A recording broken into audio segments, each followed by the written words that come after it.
Just thought I'd find out how it sounds. I'm so glad that you have turned around to be here, because otherwise you would have been behind me. I would be talking mostly to adults.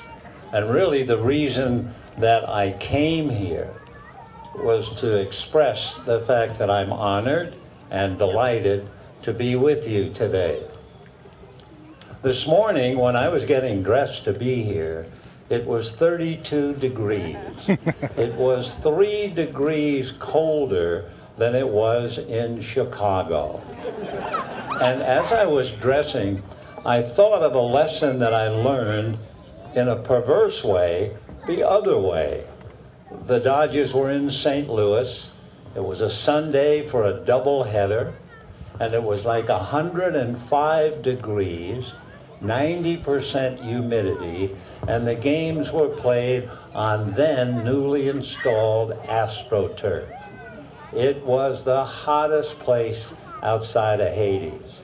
And the players were grumbling on the bus about the heat. And so when they got to the clubhouse, Walter Alston, the manager, called a meeting. And he said, I don't want to hear another word about the weather. Anyone who complains about the weather will be fined $500. So the team got dressed, went out on the field, and the pitchers were running in the outfield, and Alston was in the dugout. And as the players finally came back to the dugout for the start of the game, a pitcher named Art Fowler said, quote, "Oh my gosh, it's so hot." And Walter Alston turned, and Art Fowler said, "Just the way I like it." There's a lesson there for all of you about not complaining. Whether it's hot or whether it's cold, it's the weather. And you just learn to live with it. And if you're ever dreaming of becoming a big league player on or off the field, the first lesson, don't complain. Now, I'm honored, thrilled, and somewhat overwhelmed to be here today. I was a street kid, born and raised and lived in New York. A field like this was not even in our dreams. We played stickball, not baseball, a broom handle and a tennis ball, and the sewer covers were the bases. And you would hit and you would run, dodging traffic and stepping on the sewers as you tried to score. On a good day, I was known as Two Sewer Scully.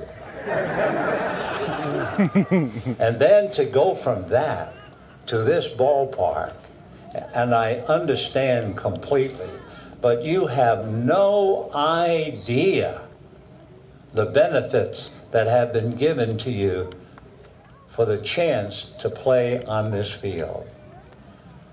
You know, before every ball game, the managers come to home plate with the umpires. They exchange lineup cards. And if there are various ground rules, otherwise than the baseball rules, they went through them. And I was thinking that life, as you will learn later, can be considered a game with winners and losers. And if, without any thought of religion, if you ask to give you the best rules, not for playing baseball, but for living, I would say to you, ask your mom and dad, whether they be Catholic, Protestant, Jewish, Muslim, it doesn't make any difference, to give you the 10 Commandments. I guarantee you, if you live by the 10 Commandments, you will sleep well every night. You're not guaranteed of being wealthy, but you will be content and peaceful in your heart. And in the 10 Commandments, which you are not really involved in yet, except for one, there is one commandment that right now is influencing your life, whether you think about it or not. And that commandment is honor thy mother and thy father.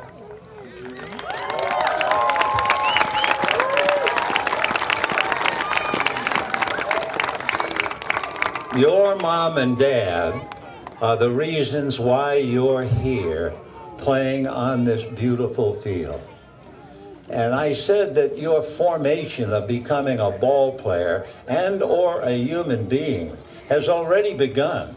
Not just playing ball, not just growing, not just putting on weight, but your character is being formed with your relationship with your mom and dad.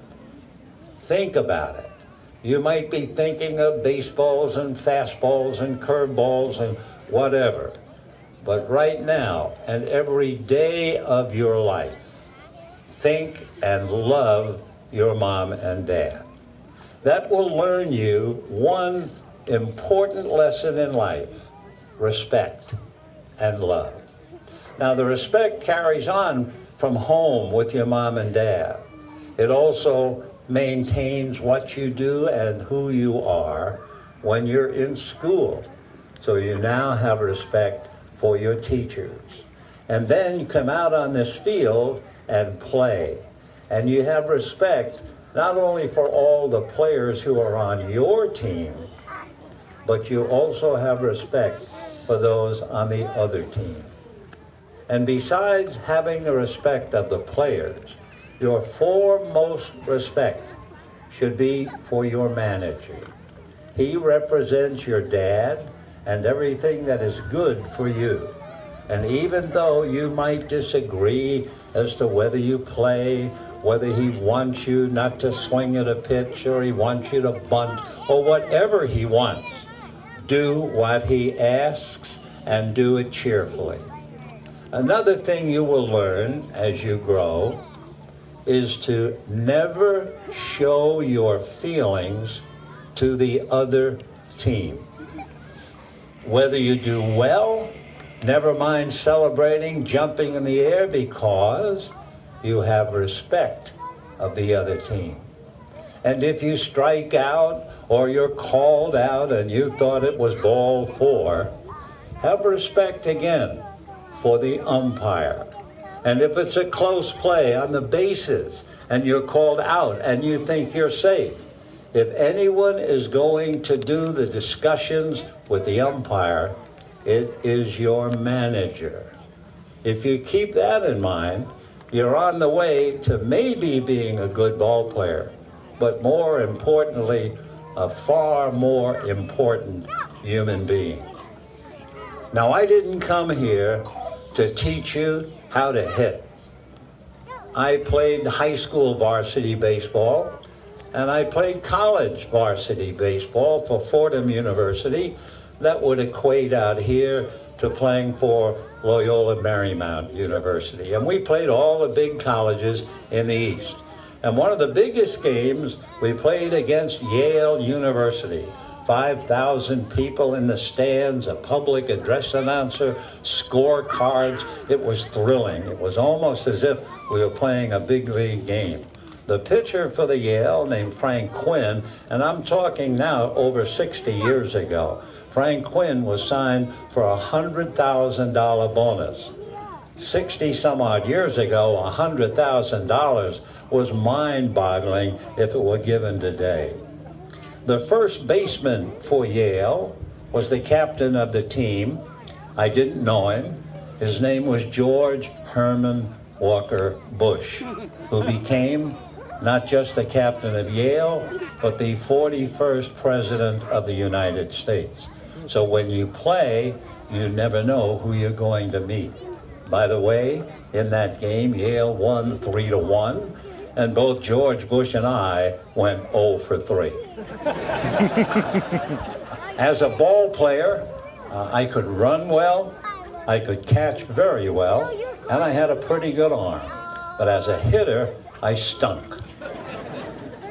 40 some odd years later, one of the great left-hand hitters in the game taught me to solve my problem, how to hit the inside pitch. And he had me standing on the field with thousands of people in the ballpark. And he said, let me see you swing on that inside pitch. So I started my swing, and he said, no. Listen, The first movement is from your hips. You have to get your hips out of the way to get the hands in there. And the crowd was watching me, and I was so embarrassed. I threw the bat down on the field, and I said, where were you 40 years ago when I was trying to play?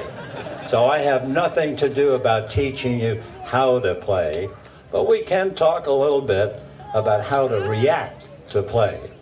We've talked a little bit about humility, respect for your mom and your dad and for your coach.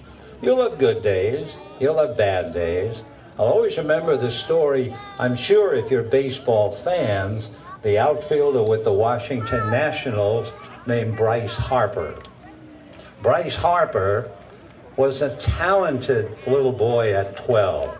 So much so, every team in Las Vegas wanted him, and he played for only the better teams. But he was an incredible player who kept his talents all to himself. And his mother always recounted the story of he went away for a weekend with a travel ball club, and he was on the phone calling his mom. The 3 games were over, and he was coming home. And his mother said, how did you do? He said, we won. We won by this score, we won by that score, and we won by this score. And that was it. He only mentioned we won. And it was only the next day in the local paper where his mom read that in the 3 games, Bryce, remember now he's about 12 years old, Bryce Harper hit 6 home runs in the 3 games, drove in almost everybody in the ballpark, but never mentioned it. All he talked about is we. So the best thing you can do as teammates, you will win as we, and you will lose as we. And if you keep some of those thoughts in mind while you play, I think you'll be happy with yourself, your mom and dad will be proud, and you will have done something that's no easy trick. You have to work at all of it. One last thing for you to remember, because I know you're itchy to get out of here and start playing ball. This is a true story, although it seems unbelievable. When I was a senior in high school, I was sitting in the back row of the auditorium alongside the best athlete on the campus at Fordham Prep. He starred in everything. And since we were going to graduate, we began to talk about what we wanted to be.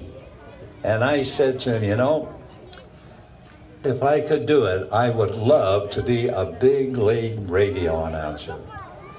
And then he said, boy, if I had a dream come true, I'd be a big league ball player. And I said, wow. I said, imagine what the odds are, not only for me making it as an announcer, but you making it as a ball player. What are the odds? Staggering. And then I said, even more preposterous, how about 2 kids just getting out of high school, and I wind up broadcasting a game in the major leagues, and you're playing for the other team. Unbelievable. You couldn't get a bet in Vegas. However, I got the job in Brooklyn, and I was there about 2 years, and the St. Louis Cardinals came to town to play the Brooklyn Dodgers. And I looked at the lineup, and I couldn't believe it. The shortstop that day for the St. Louis Cardinals was a man named Larry Miggins. Now, Larry and I graduated, we went our separate ways, and eventually now we're reunited in a dugout in Ebbets Field. In those days, I did maybe 1 or 2 innings. And before the game, Red Barber, the great announcer, would assign what inning that I might do. As fate would have it, he gave me the inning, and when I looked who was coming up that inning, it was my buddy from high school, Larry Miggins. Now that's preposterous. how could that possibly have happened? And yet it did. And now Larry Miggins came up, and I tried to talk about him as best as I could. And the Dodgers had a left-handed pitcher named Preacher Rowe. Elwin Preacher Rowe from Ash Flats, Arkansas. And he was pitching to my buddy Larry Miggins. And believe it or not, 1,000,000 to 1, 2 billion to 1. Not only did Larry make contact against Preacher Rowe, he hit a home run. I had to describe the home run. It was without a doubt the most difficult home run I could ever broadcast. I was so emotionally involved. So what that story tells you is, don't be afraid to dream. And don't let go of that dream until perhaps they take it away from you. Now I think if you've just heard a little bit of what I've said, I think they're having a team meeting right here. And that's okay. But if you do, I know you're going to be better ball players by imitating the good ones in the big leagues. But believe me, your mom and dad will be so proud of you. And you know what? So will I. God bless you, play well, and never forget how fortunate you are to be playing right here.